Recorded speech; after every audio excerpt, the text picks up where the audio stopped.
এটা আমরা চলে গিয়েছিলাম মাইসোরের অ্যাকোয়ারিয়ামে।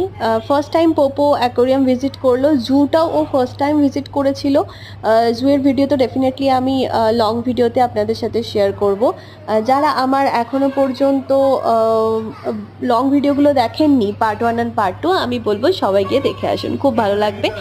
আর এই আন্ডার ওয়াটার অ্যাকোয়ারিয়ামটা ভীষণই ভালো ছিল। এটা তো আপনারা একটা জায়গায় দেখছেন যেখানে বড় ফিশগুলোকে রাখা ছিল।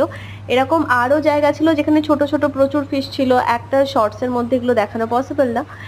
Anyways, thank you so much for watching, and পারলে একবার মাইসোর ঘুরে আসুন, ভীষণই ভালো সুন্দর জায়গা। অ্যান্ড আমার লং ভিডিওগুলো দেখতে থাকুন। টাটা।